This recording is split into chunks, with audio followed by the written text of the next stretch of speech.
Welcome back to the route. Keep the mail moving, keep your eyes on the road, and let us tune back into your couplacer training. You are putting in incredible work by listening to these deep dives, and that dedication is exactly what is going to get you a top-tier score. Today we are tackling Module ACC RD 1.3, which is summarizing. At first glance, summarizing might sound exactly like our previous lesson on finding the central idea. But make no mistake, the couplacer treats these as two entirely distinct skills, and if you mix up the strategies, the test makers will catch you. Let us clearly define the difference before we go any further. The central idea, which we discussed last time, is the ultimate argument or message the author wants you to take away. It is the soul of the passage. A summary, on the other hand, is the skeleton of the passage. A summary does not just capture the main point, it must capture the chronological flow of the text. A true summary reflects the beginning, the middle, and the end of the passage, shrunken down into one or two objective sentences. Think of it like pitching a movie to a friend.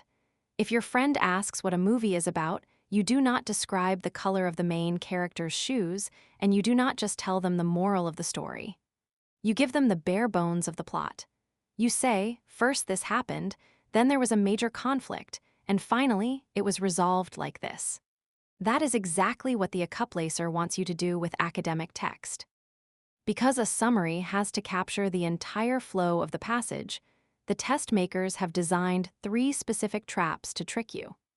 Let us break down these traps in complete detail so you know exactly what to listen for when you are sitting in the testing center at Hudson Valley Community College. The very first trap is what I call the missing link trap, or the partial summary trap. This is the most common trick they use in the summarizing module. The test makers will give you an answer choice that perfectly, beautifully summarizes the first half of the passage. It will sound so accurate that your brain will instantly want to select it. But it is a trap because it completely ignores the conclusion or the second half of the text. Let me paint a picture for you. Imagine a 3-paragraph passage about the history of the electric car. Paragraph 1 talks about how the very first electric cars were invented way back in the 1890s and were actually quite popular in cities. Paragraph 2 explains how the invention of the cheap gas-powered engine pushed electric cars completely out of the market for nearly a century.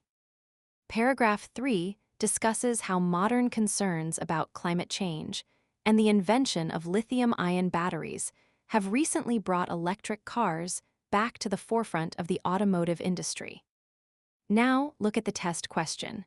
Which of the following provides the best summary of the passage? One of the trap answers will say this.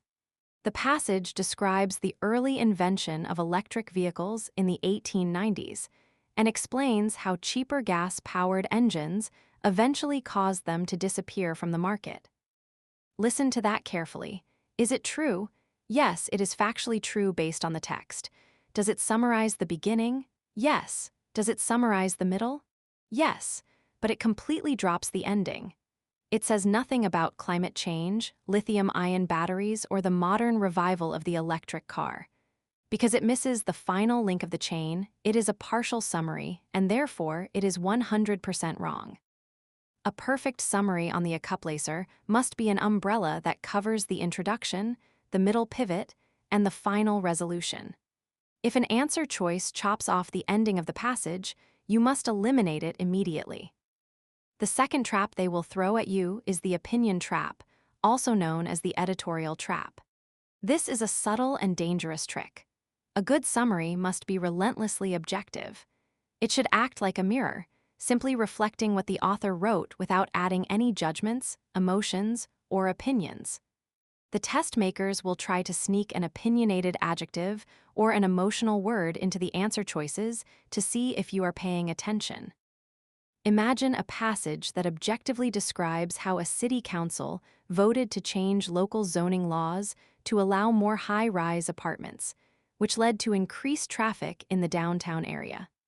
The author simply states the facts of what happened, without saying if it was a good thing or a bad thing. A trap answer for the summary might say, The passage explains the city council's foolish decision to change zoning laws, which unfortunately resulted in terrible downtown traffic. Did you catch the trap words? Foolish, unfortunately, terrible. Those words represent opinions and judgments. Even if you personally think the traffic is terrible, or you personally think the city council was foolish, the original author did not explicitly state those feelings. A summary must remain perfectly neutral if the original text was neutral. If you see highly emotional or opinionated words in a summary answer choice, and those emotions were not present in the original text, that answer is a trap. Eliminate it. The third trap is the minor detail trap.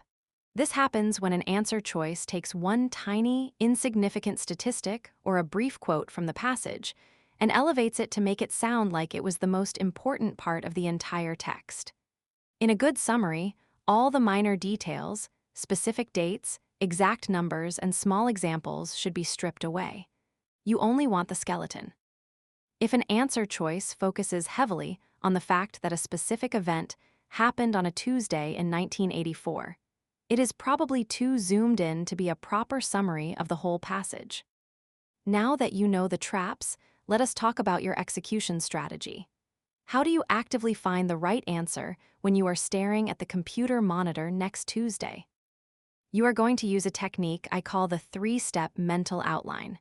When you finish reading a passage, I want you to pause, look away from the screen for a second, and force yourself to summarize the text into 3 simple beats. What was the setup?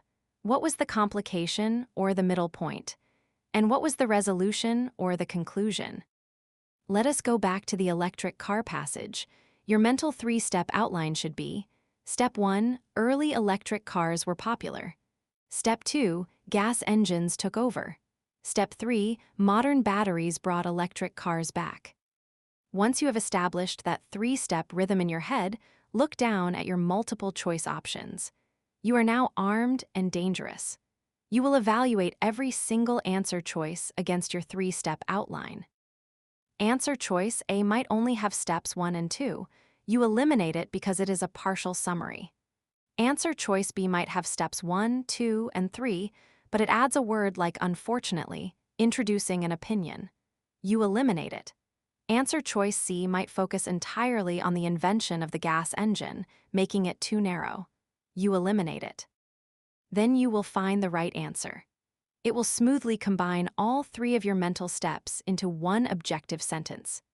It might say, although early electric vehicles lost their initial popularity to gas-powered engines, modern technological advancements and environmental concerns have revitalized the electric car industry. Notice how beautiful that is.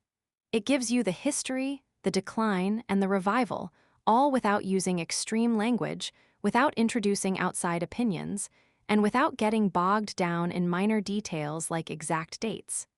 It is the perfect skeleton of the passage. To wrap up this module on summarizing, always remember that a summary is a shrunken-down mirror of the entire passage. You must be on high alert for answers that ignore the second half of the text. You must violently reject any answer that sneaks in subjective opinions or emotional judgments that the author did not use. And you must strip away the minor details to focus on the chronological flow of the main arguments. Read the text, build your 3-step mental outline, and find the answer choice that matches your outline perfectly. Take a deep breath and keep crushing your mail route. You are adding incredibly powerful tools to your test-taking arsenal right now. You are learning to see the matrix of the Accuplacer test, and you are going to be completely prepared. That concludes our deep dive into Module ACC RD 1.3. Whenever you are ready to keep the momentum going, our next target is Module ACC RD 1.4, which is Understanding Relationships. Just send me the word next when you are ready to begin.